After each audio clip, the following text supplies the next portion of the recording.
Amen. Il est saint, saint, saint. Je voudrais vous demander, vous proposer là, alors qu'on est encore debout pour certains, j'oblige personne à rester debout, mais comme dans ce texte où il nous est parlé de la venue de Jésus, les anges se sont exprimés, acclamés tous ensemble, Saint, Saint, Saint et l'Éternel. Jésus venait, le Sauveur, le Messie, Emmanuel, Dieu avec nous, pour venir sur la terre, pour donner sa vie sur la croix pour nous sauver et ressusciter, nous emmener avec lui dans l'espérance et la résurrection. Est-ce que nous aussi, enfants de Dieu, on peut de la même manière, comme les anges, tous ensemble, à l'unisson, juste élever nos voix pendant quelques instants et lui dire que nous l'aimons, lui dire qu'il est grand, lui dire qu'il est saint, qu'il est bon. Tous ensemble, quelques instants, élevons nos voix pour lui dire merci. Seigneur, merci. Tu es digne de gloire, tu es digne d'adoration, tu es ce Dieu d'amour, tu es Dieu, ce Dieu de paix, ce Dieu de vie, ce Dieu d'espérance. Merci d'être venu dans ce monde à notre rencontre. Tu es différent, tu es saint, saint, saint. Tu es ce Dieu parfait, le Créateur, ce Père d'amour, si tendre et patient pour nous. Merci Jésus. Nous ne te serons jamais assez reconnaissants, mais entends nos voix ce soir. Au nom de Jésus. Amen. Amen. Gloire à Dieu. Ils ont acclamé Dieu. Est-ce qu'on peut acclamer le Seigneur? C'est Jésus que nous acclamons. Il est digne de gloire et d'adoration. Merci à l'équipe de louanges qui nous a amenés, accompagnés dans ce magnifique et formidable temps de louange, d'adoration et je le crois et je l'espère pour tous, de connexion surtout avec Dieu.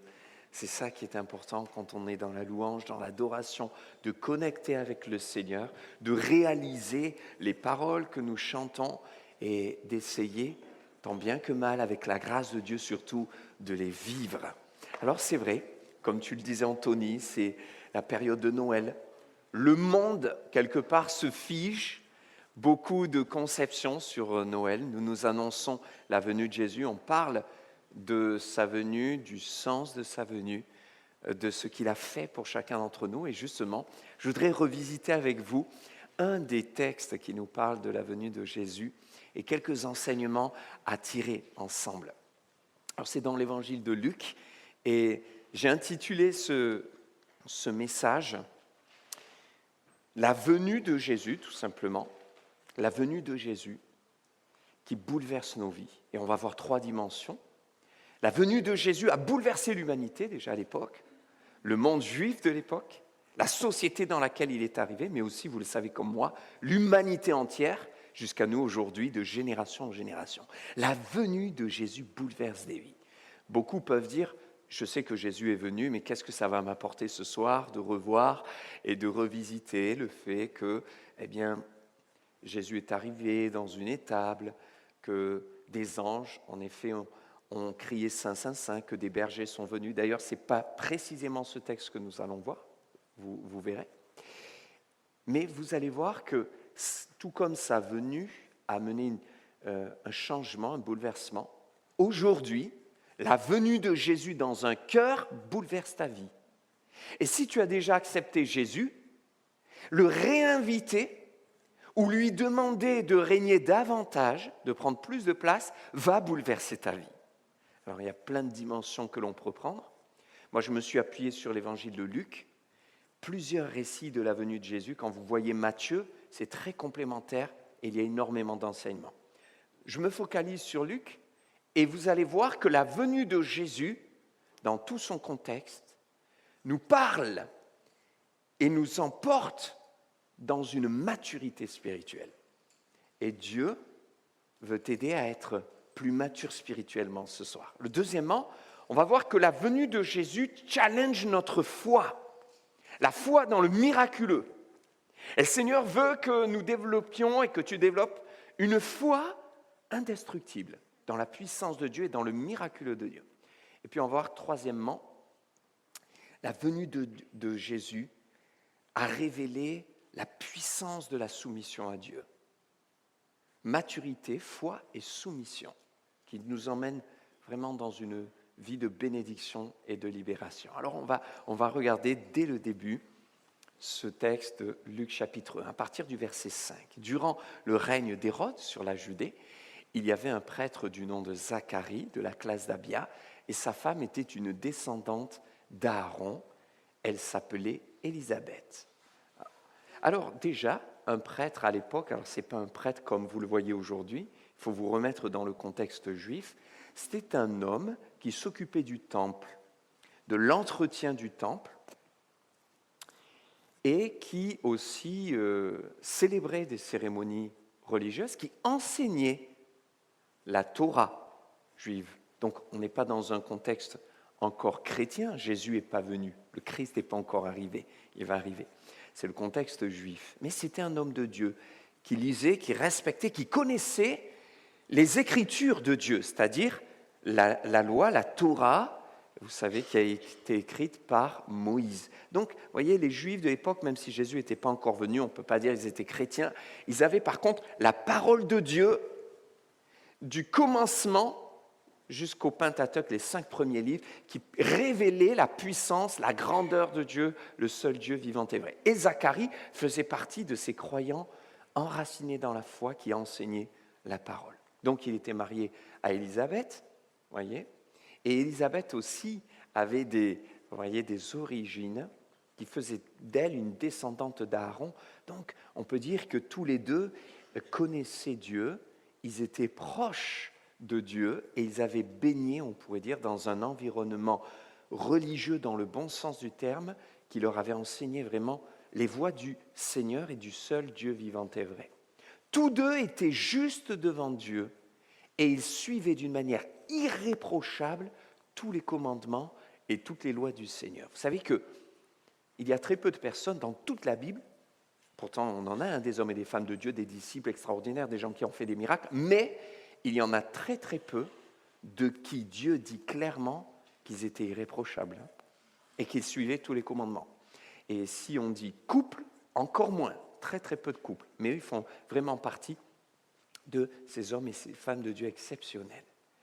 Et pourtant, regardez, ils n'avaient pas d'enfants.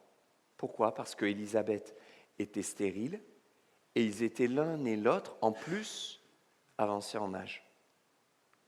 Donc, Zacharie, lui, il va remplir sa fonction de prêtre devant Dieu et c'était le tour de sa classe et il va être choisi, désigné par le sort. Bien sûr, derrière, ce n'est pas le hasard, c'est Dieu qui a voulu qu'il entre dans le temple. Et on va voir cette deuxième partie. Mais déjà, là, nous voyons la maturité spirituelle comme thématique qui se dégage de ces premiers passages. Vous allez me dire comment ça ? Rapidement. Vous avez vu qui étaient Élisabeth et Zacharie, je vous ai donné le contexte. Eh bien, là, je crois qu'on a un enseignement très profond à tirer. On est dans le contexte de la naissance de Jésus, parce que Jésus n'est pas encore né, mais c'est vraiment ce contexte, il va naître. Et là, l'évangéliste Luc, inspiré par l'Esprit, veut nous annoncer comment il est venu. Donc, dans ce contexte, on voit des hommes et des femmes de Dieu, un couple irréprochable, juste intègre, qui suit fidèlement les commandements de Dieu et pourtant qui vit une terrible épreuve. Ils ne peuvent pas avoir d'enfants. Et elle est malade, elle est stérile. Elle a ce problème et en plus ils sont avancés en âge. Et le Seigneur veut te parler ce soir. Il veut t'amener à plus de maturité spirituelle. Et ça commence par le fait de comprendre que ce n'est pas parce que tu passes par une épreuve que Dieu s'est retiré de toi, que Dieu t'a rejeté, que Dieu est loin de toi. Ce n'est pas parce que tu as un blocage, ce n'est pas parce que peut-être tu as une maladie, il y a quelqu'un qui est là ce soir qui a une maladie. Dieu peut te guérir, mais Dieu peut aussi dire non. Dieu peut dire pas maintenant. Dieu peut dire je vais t'aider à la traverser, je vais t'aider à vivre avec. Il est maître et souverain. Mais ce n'est pas parce que tu as un problème que Dieu est contre toi, que Dieu t'a rejeté. Ce n'est pas parce que tu n'as pas peut-être l'espoir que tu as attendu toute ta vie, un rêve qui ne s'est jamais réalisé, que Dieu s'est détourné de toi. Et le Seigneur veut t'inviter à plus de maturité spirituelle. Nous voyons aussi du côté de ces gens un cœur extraordinaire. Parce que font-ils ? Ils servent Dieu. Ils continuent à adorer Dieu.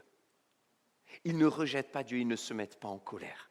Pourtant, ils auraient pu se dire, mais je ne comprends pas. Ils sont face à une épreuve qui est incompréhensible. Seigneur, nous on est irréprochables, on te sert, on est juste, et pourtant on ne peut pas avoir d'enfant, on est bloqué. Vous savez qu'à l'époque, pour une femme, avoir un enfant, c'était vraiment s'accomplir, se réaliser. Ne pas avoir d'enfant, c'était comme une honte. Les gens se moquaient. D'ailleurs, plus tard, l'ange d'Ira, on l'appelait la stérile. Il y avait comme une étiquette sur sa vie. Et c'est comme une femme aujourd'hui qui ne peut pas peut-être se réaliser dans son travail, dans sa vie de famille, qui n'a rien, qui n'a aucun projet. À l'époque, avoir un enfant pour une femme, c'était extrêmement important. Et pourtant, elle n'en a pas. Mais que font-ils? Pour autant, ils continuent à servir Dieu. Peut-être que Dieu est en train de parler à quelqu'un. Il y a une épreuve qui t'a attristé. Mais à cause de ça, tu veux arrêter de servir Dieu. Tu t'es dit, j'en ai assez, je ne veux plus. Et le Seigneur te dit, mais regarde ce couple. Ce n'est pas parce qu'ils étaient dans l'épreuve qu'ils ont arrêté de servir Dieu. Continue, persévère. Le Seigneur voit ta situation. Deuxièmement, ils ont continué à adorer Dieu. Lui, Zacharie, a été désigné par le sort, d'après la règle de vigueur, donc pour les prêtres, pour entrer dans le temple du Seigneur et y brûler le parfum. Donc c'était l'adoration, l'encens. Et toute la multitude du peuple était dehors en prière à l'heure de l'offrande du parfum. Alors un ange du Seigneur apparut à Zacharie et se tint debout à droite de l'autel des parfums.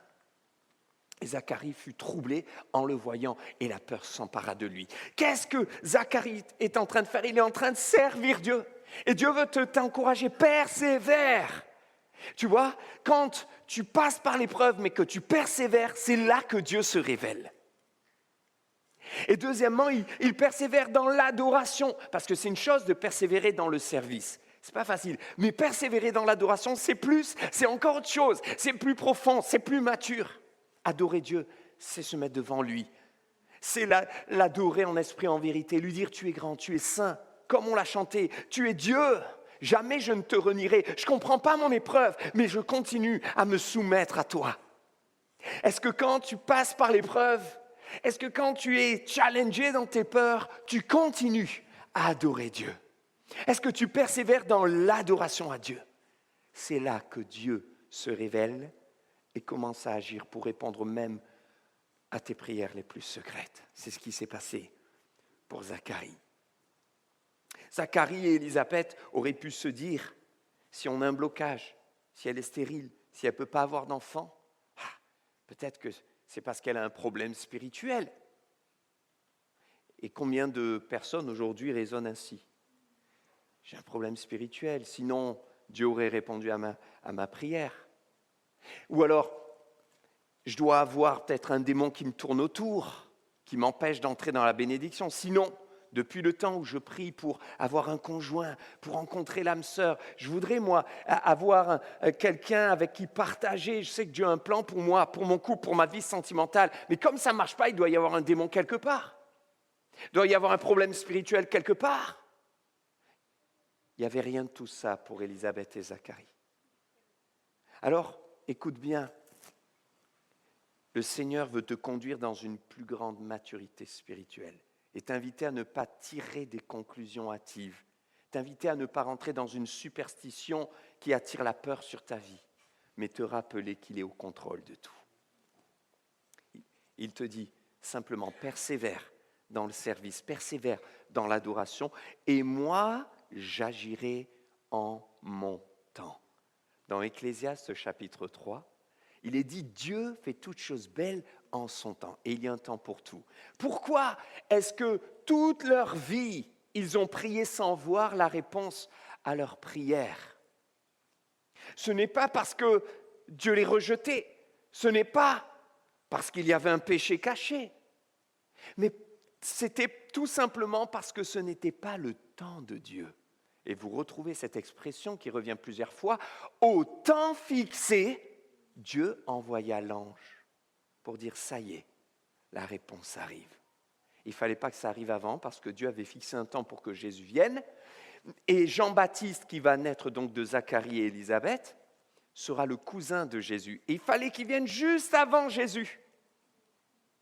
6 mois avant. Donc, il ne pouvait pas arriver avant et eux, ils ont prié. Imaginez, ils auraient pu se dire, on ne comprend pas, on prie, on ne comprend pas. Mais l'ange lui dira, en fait, ta prière a déjà été exaucée. T'inquiète pas, fais confiance à Dieu. Il y a le temps de Dieu. Et Dieu fait toutes choses belles en son temps. Fais-lui confiance. Maturité spirituelle. Alors, Zacharie est là. Qu'est-ce que vous auriez fait? Vous êtes là en train de servir Dieu, d'un coup, il y a un ange qui arrive et qui se tient debout. Vous êtes tranquille? Vous parlez avec lui? Ah tiens, comment tu t'appelles? Mais moi, je comprends Zacharie. Il a été troublé et la peur s'empara de lui. Qui aurait fait la même chose? Qui aurait ressenti la même chose? Bon, on ne peut pas à 100% savoir, mais enfin, moi, je lève ma main. Bon, il y a des guerriers qui ne disent même pas peur. Mais enfin, un ange, c'est impressionnant. Les anges existent. Tiens, je fais une parenthèse de 2 minutes. Les anges existent, on ne les voit pas. On ne doit pas les adorer, ni les prier, ni chercher à leur parler, ça ne sert à rien. Ils ne se révéleront pas. On ne les adore pas. Ils sont envoyés de Dieu à notre service. Mais on peut, sans s'en rendre compte, dans notre vie, puisque la Bible nous le dit dans le livre des Hébreux, être aidé par un ange que Dieu envoie. Vous allez dire, mais pourquoi? Puisque Jésus est là avec nous, est-ce qu'on a besoin des anges?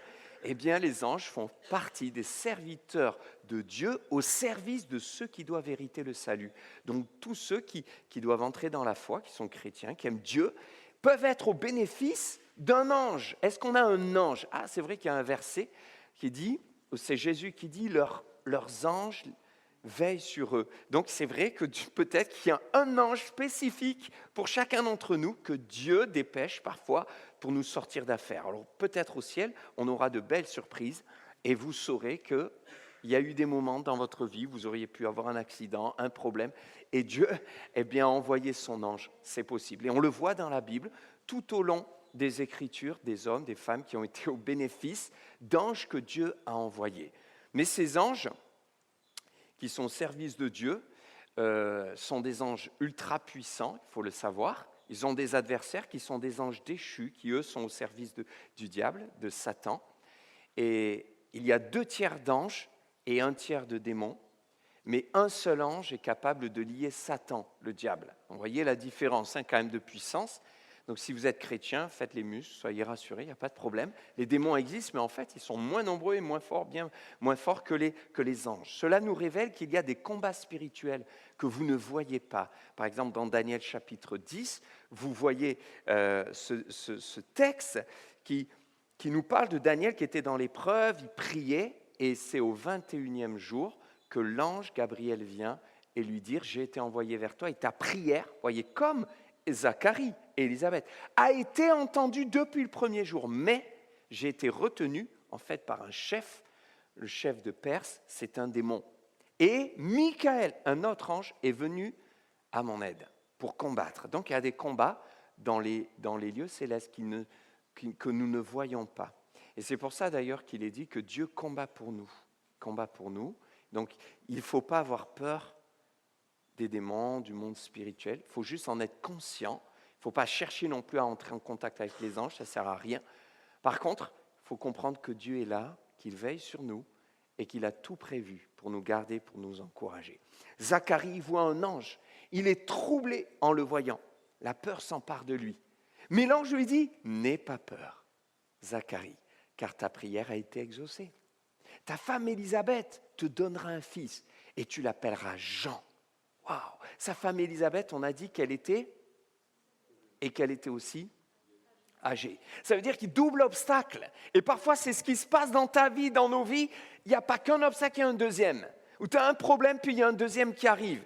Et quand il y a un problème, tu dis c'est dur. Bon, Dieu ne permettra pas qu'il y ait un autre problème. Ce texte montre que oui, Dieu peut permettre qu'il y ait des problèmes qui s'enchaînent. Mais quand les problèmes s'enchaînent, ce n'est pas un problème pour Dieu. Il te demande de lui faire confiance. Et il te dit qu'il est au contrôle de tout. Il a permis ça pour que sa gloire soit encore plus belle et se révèle. Ta femme Élisabeth te donnera un fils et tu l'appelleras Jean.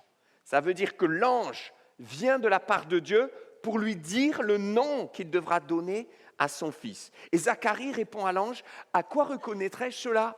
En effet, je suis vieux et ma femme est d'un âge avancé. » Donc je suis vieux, elle est vieille, elle est stérile. À quoi je vais reconnaître ça? Et l'ange lui répondit, je suis Gabriel, je me tiens devant Dieu, j'ai été envoyé pour te parler, pour t'annoncer cette bonne nouvelle. Voici, tu seras muet et tu ne parleras plus jusqu'au jour où cela arrivera, parce que tu n'as pas cru à mes paroles qui s'accompliront au moment voulu. Bon, on se dit, c'est un peu dur, non? Non? Il n'y a que moi qui ai pensé ça? Ok.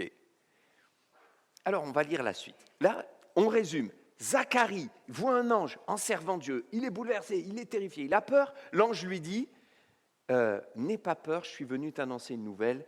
Vous allez avoir un enfant. Et Zacharie dit, mais à quoi je vais reconnaître ça? Je suis vieux, elle est vieille, elle est stérile. Et il lui dit, tu crois pas? Ah, eh bien, ça va s'accomplir, mais tu vas être muet. Il y a comme un signe du miracle et en même temps un signe de ton incrédulité. L'incrédulité, c'est je refuse de croire la parole de Dieu. Je doute et j'accentue sur le doute. Je maintiens mon doute. Le 6e mois, l'ange Gabriel fut envoyé par Dieu dans une ville de Galilée appelée Nazareth. Donc, vous voyez, on a l'histoire de Zacharie et Élisabeth. Un fils est annoncé. Et en parallèle, on a une autre histoire qui pourrait ressembler et qui est liée. On va essayer de comprendre ensemble. Donc, l'ange Gabriel, qui a été envoyé vers Zacharie pour Élisabeth, est envoyé vers la cousine d'Élisabeth, qui s'appelle Marie, et qui est beaucoup plus jeune. Chez une vierge fiancée à un homme de la famille de David, appelé Joseph. Le nom de la vierge était Marie. Ok. L'ange entre chez elle et lui dit, je te salue, toi à qui, Marie, donc une grâce a été faite. Et le Seigneur est avec toi, tu es bénie parmi les femmes. Troublée par cette parole, Marie se demandait ce que pouvait signifier une telle salutation. Et l'ange lui dit, n'aie pas peur, Marie, car tu as trouvé grâce auprès de Dieu. Voici que tu seras enceinte, tu mettras au monde un fils et tu lui donneras le nom de Jésus. Il sera grand et sera appelé fils du Très-Haut. Le Seigneur Dieu lui donnera le trône de David, son ancêtre. Marie dit à l'ange, mais comment cela se fera-t-il ? Puisque je n'ai pas de relation avec un homme. Elle était vierge, fiancée avec Joseph, mais ils se gardaient. Ils n'avaient pas de relation sexuelle. L'ange lui répondit, le Saint-Esprit viendra sur toi et la puissance du Très-Haut te couvrira de son ombre. C'est pourquoi le Saint-Enfant qui naîtra sera appelé Fils de Dieu. Voici qu'Élisabeth, ta parente, elle aussi est devenue enceinte d'un fils dans sa vieillesse. Vous voyez, les deux histoires sont liées. Celle qu'on appelait la stérile, il y avait une étiquette. Elle est maintenant dans son 6e mois. Waouh! En effet, rien n'est impossible à Dieu. Amen. Alors, est-ce que vous voyez une similitude? Ok? Zacharie, il a manqué de foi, il demande comment je vais le voir, et il a une sentence, il va être muet. Marie, elle demande quoi? Mais tu dis que je vais enfanter, mais comment ça va se passer? Et est-ce qu'elle a une sentence? Rien? Ça vous a jamais percuté, ça? La différence entre les deux? Alors, on va parler de la foi. On a parlé de maturité dans l'épreuve. Maintenant, on parle de foi, deuxième partie. La foi. En fait, il y a une différence entre les deux. Tout d'abord, Zacharie, quand il est entré dans le temple pour servir Dieu, ce qu'il faut savoir, c'est qu'il était prêtre, c'est écrit de la classe d'Abia, il y avait 24 classes de sacerdoce, de prêtrise. Et sur les 24 classes, c'est-à-dire des groupes d'hommes choisis par Dieu, il y avait environ 1000 serviteurs de Dieu. Ça veut dire qu'il a été choisi parmi combien? Entre 20 et 24 000 personnes. Voyez un peu? Premièrement. Ça veut dire que quand Zacharie est choisi, c'est déjà un miracle.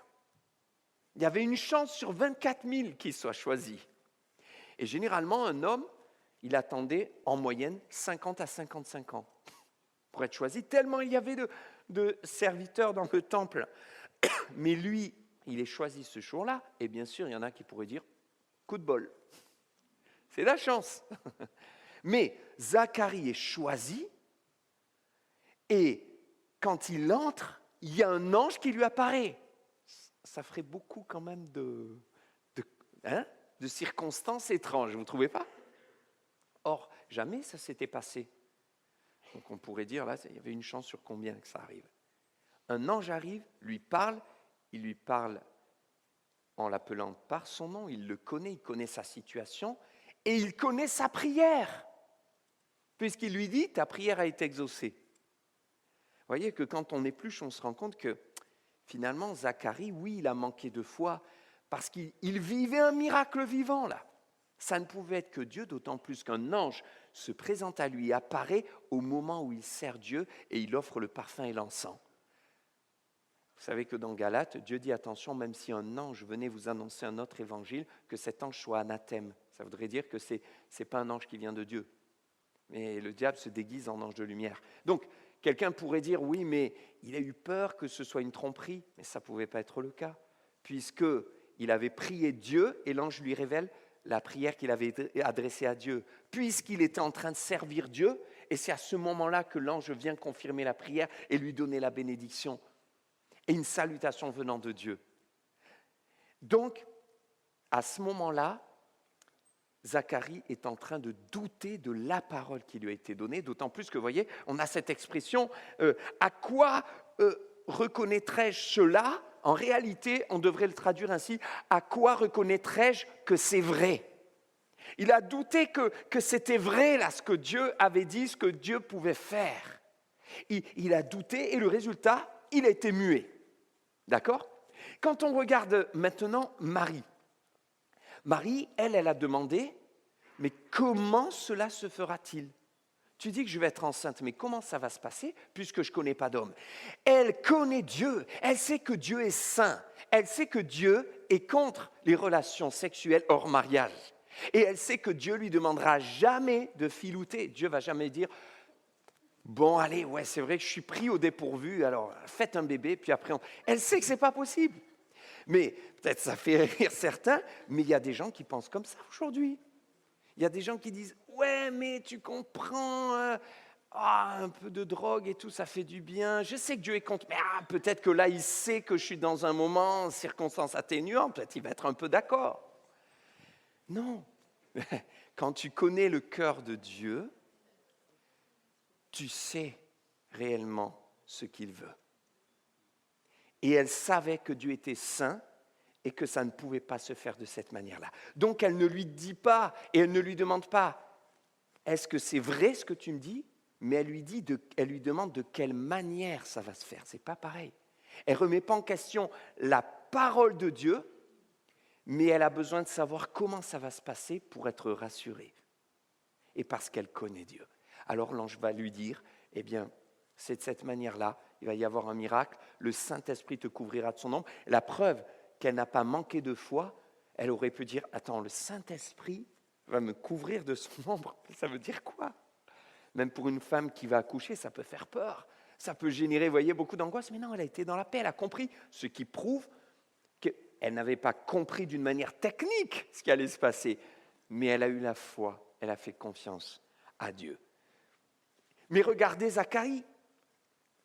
Il a douté et résultat, il ne parle plus. Vous savez, il a du mal et sa bouche est fermée, il est muet, il ne peut plus, c'est bloqué. Moi, je voudrais m'adresser à quelqu'un ce soir. Peut-être que ta bouche, elle est bloquée. Tu dis, mais des fois, j'aimerais louer à haute voix, j'y arrive pas. Peut-être quelqu'un dit, moi, j'aimerais parler en langue, je suis bloqué. Et Dieu te dit, le problème, ce n'est pas le parler en langue. Arrête d'essayer mécaniquement de parler en langue. Arrête d'essayer de faire comme les autres. Arrête d'essayer de louer juste mécaniquement. Le problème, ce n'était pas la bouche, le problème, c'était le cœur.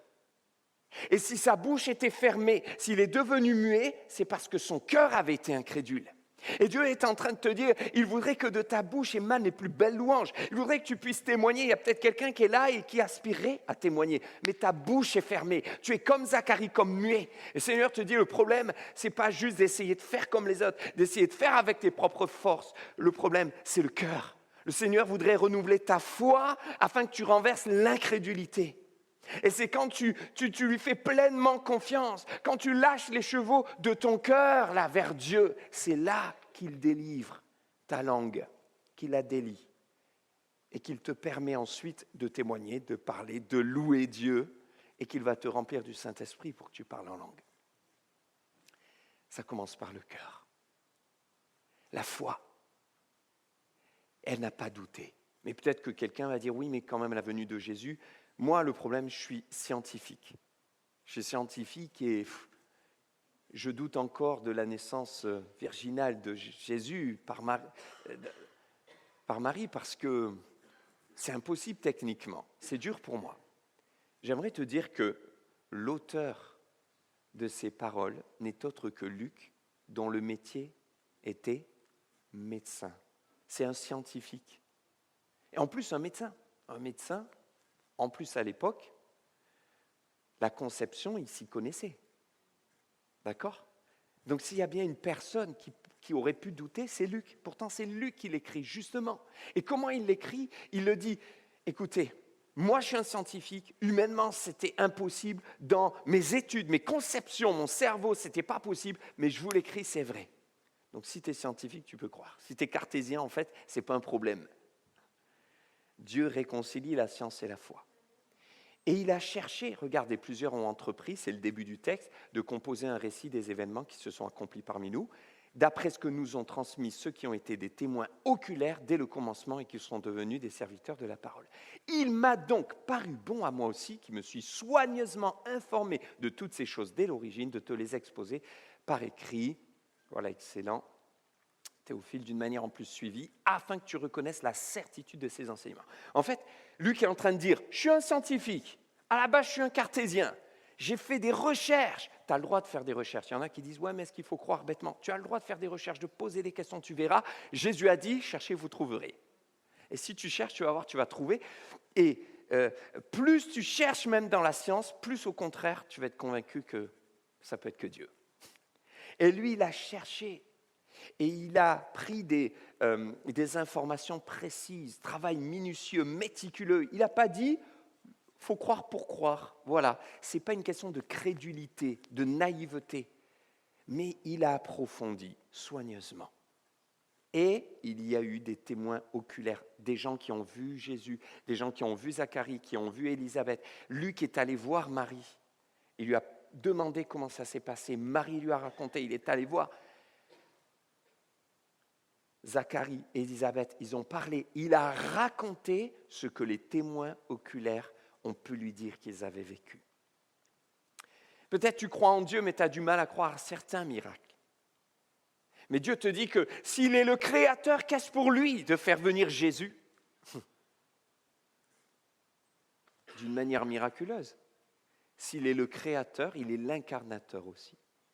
Et c'est important de parler de ce sujet. Vous savez pourquoi ? Parce que si Jésus est venu de cette manière-là, ça veut dire qu'il n'est pas venu de l'union d'un homme et d'une femme. Parce que s'il était venu de l'union d'un homme et d'une femme, il aurait hérité de la nature pécheresse de l'être humain. Mais parce qu'il voulait nous sauver, il fallait qu'il hérite de la nature divine. Donc il vient par Marie, mais sans qu'elle eût de relation avec quelqu'un. C'est un miracle que Dieu fait. Et ainsi, Jésus inaugure une nouvelle lignée. Parce que c'est l'Esprit qui a couvert Marie de son ombre. La lignée des hommes de l'Esprit. Ça veut dire que tous ceux qui croiront dans leur cœur, parce qu'aujourd'hui, on est bien sûr de la chair, un papa et une maman, tous, mais tous ceux qui donnent leur cœur à Jésus deviendront des enfants de Dieu, des hommes et des femmes de la lignée de l'Esprit. L'Esprit de Dieu vient dans ton cœur et c'est lui qui te dirige. Le Saint-Esprit a couvert Marie de son ombre. Jésus est venu de l'Esprit. Tous les frères de Jésus, tous les enfants de Dieu sont conduits par l'Esprit, sont appelés à l'être et ont reçu l'Esprit de Dieu en eux. La foi dans le miracle. La foi dans ce que Dieu peut faire. On l'a lu Luc 1,37. Rien n'est impossible à Dieu. Rien n'est impossible à Dieu. Vraiment, je vais encourager quelqu'un ce soir. Je ne sais pas quel est le besoin, le blocage, la difficulté, mais le Seigneur va faire un miracle, j'en suis convaincu. Tout à l'heure, j'étais au téléphone avec Dany. Certains le connaissent, Dany et Salomé. Ce couple, et ça fait 8 ans, je peux le dire parce qu'ils vont le témoigner, ils m'ont dit, il n'y a pas de souci. Je crois que ça fait au moins 8 ans qu'ils cherchent à avoir un enfant, ils n'y arrivaient pas. Et combien de fois, je me rappelle être allé chez eux, ils pleuraient, on a prié, combien de fois. Et ils ont tout fait, humainement, ça n'a pas marché. Mais ils ont crié à Dieu. Le Seigneur leur a donné un enfant, elle a couché 7 semaines d'une petite fille qui s'appelle Shimei. Et c'est l'enfant du miracle. Ouais, mais Dieu peut le faire. Dieu ne t'a pas oublié. Dieu voit ton cœur. Et Dieu agira. Alors, je passe à ma troisième partie. Donc, vous voyez, maturité, foi et soumission. Marie. Ok. Plusieurs pourraient dire, la chance, elle a enfanté Jésus quand même. Mais à l'époque, je peux vous dire que c'est une épreuve et un fardeau très très lourd. Déjà, fiancée, avoir un enfant, elle aurait pu être lapidée. Joseph aurait pu être tué. Et en plus, elle met en porte-à-faux son propre fiancé. Parce que les gens vont croire qu'il a mis enceinte avant de se marier. Et croyez-moi, à l'époque, on ne rigolait pas avec ça. Et surtout dans ce milieu-là. Les jeunes filles, elle était très jeune, hein, Marie. Quand on calcule, je ne veux pas donner d'âge parce que précisément c'est compliqué, mais elle était vraiment très jeune. En plus, elle se mariait très jeune, hein, parfois 16, 17, 18 ans, parfois même plus jeune. Donc vous voyez, là, elle est fiancée, elle n'est pas encore mariée. Est-ce qu'elle a 15 ans, 16 ans, vous imaginez ce qu'elle vit? Je ne sais pas si là, il y a des jeunes filles qui ont son âge, mais elle serait là, elle serait certainement la plus jeune. Nous, on se représente Marie, c'est une femme pleine de maturité, qui a déjà vécu. Non, elle a 15-16 ans à ce moment-là. Elle est pauvre, elle n'a pas beaucoup d'argent. Donc en plus, avoir un enfant, alors que là, ce n'est pas prévu. Et quels sont les risques? D'être insultée, d'être mise dans la rue et de devoir survivre en gagnant de l'argent par la prostitution. Parce qu'à l'époque, une jeune fille qui avait un enfant hors mariage, soit le papa de l'enfant devait se déclarer, et il reconnaissait l'enfant, et ils étaient en plus, eux, exposés. Alors, ils avaient des sanctions parce qu'ils n'avaient pas été mariés. Sauf que là, il n'y a pas de papa de l'enfant, ce n'est pas Joseph. Eh oui. Et donc, s'il n'y avait aucun père qui se présentait, c'est le papa de la maman, donc de la jeune femme enceinte, qui soit reprenait la jeune fille et acceptait d'élever l'enfant et de le reconnaître. Et elle était vouée à des tâches ingrates et d'esclave. Soit, s'il ne le faisait pas, elle était mise sur le trottoir pour devenir prostituée et survivre. Donc, quand elle apprend ça, vous comprenez ? D'accord, mais comment ça va se faire ? Mais qu'est-ce qui m'arrive ? Et on pourrait même dire, mais Seigneur, pourquoi tu permets ça ? Comment auriez-vous réagi ? Quand tu es face à un trouble, dans une situation de stress intense, d'angoisse, d'incompréhension, regarde la réaction de Marie. Marie dit, je suis la servante du Seigneur, que ta parole s'accomplisse pour moi. Fais ce que tu veux. Alors des fois on lit ces phrases, quand on a le contexte, on les lit autrement, n'est-ce pas ? Et l'ange la quitta. En plus, il la quitte. Maintenant, tu te débrouilles toute seule. Pourquoi l'ange la quitte ? Parce que le Seigneur, lui, ne la quitte pas. Tu vois, parfois, tu quittes peut-être l'église, tu vas retrouver en famille, ta famille, tu vas partir, tu quittes tes amis, tu n'as plus tes repères visuels, tu sors de ta zone de confort, mais rappelle-toi que lui, le Seigneur, est toujours avec toi. Il ne te quitte pas, il est avec toi. Que ta parole s'accomplisse. En fait, ça nous montre sa soumission à Dieu, malgré les risques et les perspectives sombres qui l'attendent, et sa confiance en Dieu. Si c'est toi qui le dis, si c'est toi qui le fais, Seigneur, je te fais confiance. Vous imaginez la peur au ventre qu'elle a dû avoir, des risques de conséquences collatérales terribles sur Joseph. Il n'a rien fait, il n'a rien dit. Il va dire, je vous promets, je ne l'ai pas mise enceinte. Mais qui va la croire ? Qui va le croire ? Vous comprenez un peu l'histoire ? C'est compliqué ? Eh bien, elle a choisi de dire, je te fais confiance. Alors écoute-moi là, Marie nous donne une grande leçon. Même quand tu es dans une situation la plus complexe, la plus étrange, avec un risque de rumeur sur ta vie, risque de calomnie, on allait salir sa renommée, le Seigneur t'invite à te soumettre à lui, à lui faire confiance. Et la suite nous montre qu'il a tout géré. La suite nous montre que Dieu l'a accompagné, Dieu l'a gardé, Dieu l'a préservé, Dieu l'a protégé et que la parole de Dieu va s'accomplir. Fais-lui confiance. La soumission nous amène dans la véritable bénédiction. Et dans la libération, il la quitte et à la même époque, Marie s'empresse de se rendre dans une ville de la région montagneuse. Voilà. Donc là, elle va rencontrer Élisabeth. Le moment où Élisabeth devait accoucher arriva et elle mit au monde un fils. On va terminer. Et je vais inviter l'équipe de louange à revenir. Les voisins et les parents apprirent que le Seigneur avait fait preuve d'une grande bonté envers elle et ils se réjouirent avec elle. Avec qui? Là, on boucle la boucle, on revient à la première histoire, celle de Zacharie et Élisabeth, d'accord? On a laissé Zacharie muet, vous vous rappelez?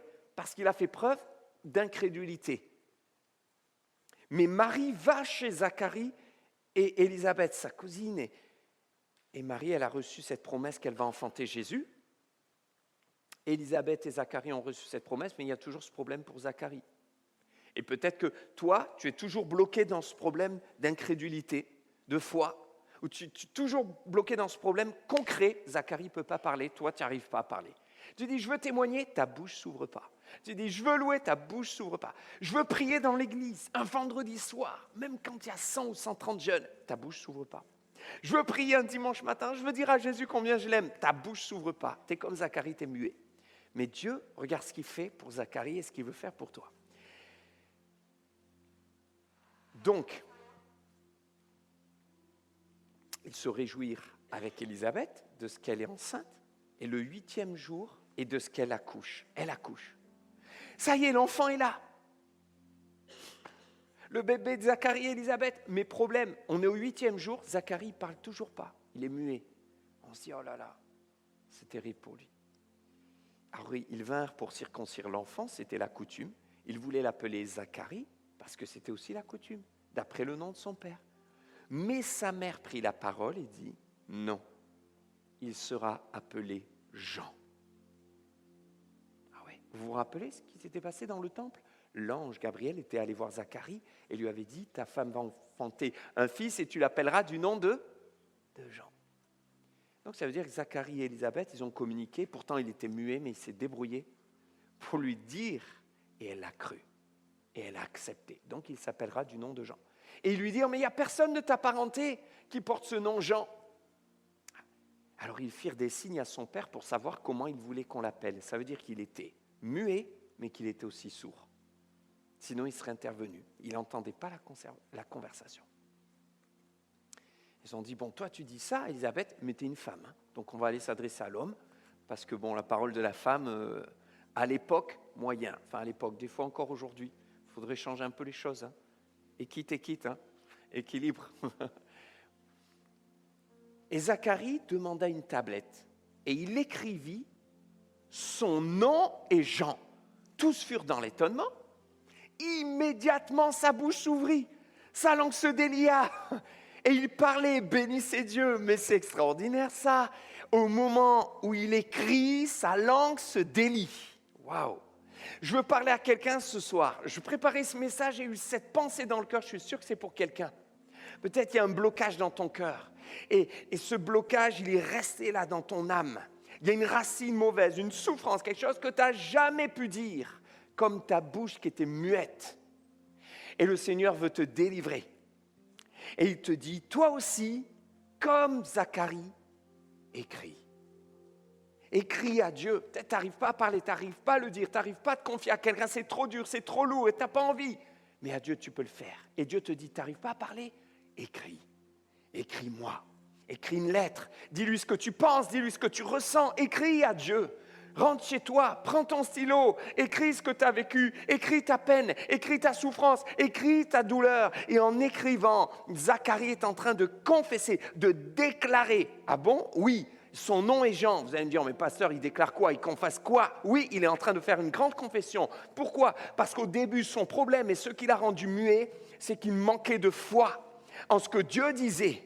Mais Dieu a dit, son nom sera Jean, et c'est comme s'il disait, je crois ce que Dieu dit, son nom est Jean. Il ne dit pas son nom sera Jean, il dit son nom est Jean au présent. Ce que Dieu dit est vrai, je le crois maintenant. Il réfute son incrédulité, son doute, son manque de foi, son hésitation et dit maintenant je suis dans la foi. Il confesse, il écrit, je crois et sa langue se délie. Dieu te demande de faire un acte de foi, même quand c'est dur, de lui dire « Seigneur, c'est dur, je ne comprends pas, mais je crois. Seigneur, je souffre, mais je crois en toi. Seigneur, c'est dur, mais j'ai confiance en toi. » Et au moment où tu déclares, tu confesses, le Seigneur te libère. Et au moment où il déclare, il confesse, le Seigneur le libère, sa langue se délie. Waouh! Son nom est Jean. Manière de dire « je me soumets à la volonté de Dieu ». Au début, je voulais faire ce que moi je voulais, mais Dieu a dit « je me soumets ». La soumission amène la libération. Est-ce que tu es prêt? Est-ce que tu es prête à dire « Seigneur, je me soumets. Je voulais faire ces études-là, mais toi tu me conduis ailleurs, je me soumets. Je voulais aller dans telle ville, mais toi tu me dis de rester à Aix-en-Provence. Seigneur, je me soumets. Amen. » Pour tout le monde. Non, je rigole. Il y en a peut-être à qui Dieu dira, tu peux partir à Lyon, il n'y a pas de problème, c'est Dieu le maître. Mais si Dieu te dit reste, reste. Si Dieu te dit pas bouge, ne bouge pas. Apprends à te soumettre. Et là derrière, il y a la grande bénédiction. Je termine avec ça. Zacharie bénit Dieu, il parle, il loue Dieu. Zacharie ne se met pas en colère. Zacharie ne fait pas un procès à Dieu. Zacharie ne dit pas, bon maintenant on va régler les comptes, ça fait 9 mois, 8 jours, je n'ai pas pu parler. Non. Mais il y a des gens, ils sont comme ça. Dès qu'ils vont mieux, ils commencent à faire des reproches. Ouais, mais pourquoi ça, c'est comme ça? Ouais, mais pourquoi c'était si long? Ouais, mais c'est pas normal, ça n'aurait pas dû arriver à moi. Ouais, mais c'est trop injuste. Non, non, non, non. Loue Dieu. Utilise ta bouche pour louer Dieu. Dieu t'a béni. Dieu a ouvert ta bouche. C'est pas pour critiquer les autres. C'est pas pour calomnier. Si Dieu t'a donné une bouche, une langue, c'est pour le louer. Alors lui, il loue. Il bénit Dieu et en plus, derrière, que va-t-il faire? Ils vont avoir Jean et l'annonce de l'ange, elle est extraordinaire parce qu'il dit, et toi Élisabeth, tu vas mettre au monde Jean, il sera grand devant les hommes, il ramènera le cœur des pères vers le cœur des enfants, il sera un sujet de joie, il sera un homme exceptionnel. D'ailleurs, quand vous regardez la vie de Jean, il y en a beaucoup qui croyaient même que c'était Jésus. Et que fait Zacharie? Il ne dit pas gloire à mon fils. Il dit gloire au Fils de Dieu, gloire à Jésus. Et si vous lisez le cantique de Zacharie, il dira « Et toi, mon fils, en prenant le bébé, tu inaugureras la voie du Seigneur. Tu seras celui qui annoncera la venue du Seigneur. » Vous savez quoi? Il ne ramène pas tout à lui. Si tu veux véritablement grandir avec Dieu, il faut que tu apprennes à ne plus être égoïste. Ta vie doit être centrée sur Christ. Zacharie, lui, sa vie était centrée sur Christ. La vérité, c'est quoi? C'est que parfois, tu vois un tremblement de terre à la télé et tu dis « Ah !» mais au bout de 3 secondes, tu passes à autre chose parce que ça ne te touche pas. C'est vrai ou pas? Tu entends des gens qui galèrent, quelqu'un qui ne trouve pas un logement, tu entends, tu dis « Ah, le pauvre !» Mais la vérité, c'est que tant que toi, tu as un logement, tu t'en fiches. Et Dieu veut réouvrir ton cœur. Quand ma vie est centrée sur Christ, c'est plus moi et mes besoins. Et derrière, quelle bénédiction. Jésus allait naître. Jésus allait donner sa vie sur la croix. Il serait le sauveur. Mais voyez tout le contexte comme il est enrichissant. Maturité, soumission, foi dans le miracle. Je voudrais prier pour ceux qui veulent ce soir répondre à ce message.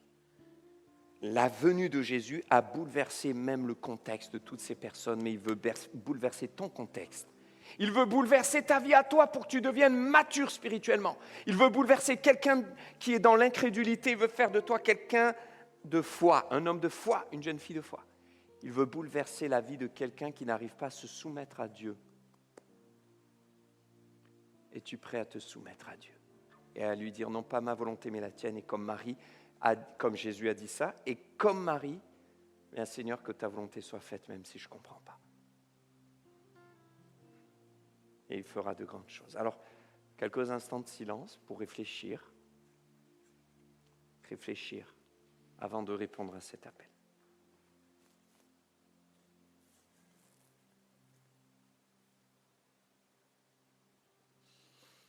Amen. Si tu veux vraiment y répondre, Je ne sais pas quelle est la parole qui t'a touché, parlé. Peut-être qu'il n'y a que 3 secondes dans le message, mais qu'importe. C'est ces 3 secondes-là que Dieu attend. Je t'invite juste, on n'est pas nombreux, on va en profiter. Viens sur le devant, on va avoir un temps d'appel, on va prier. On va prier.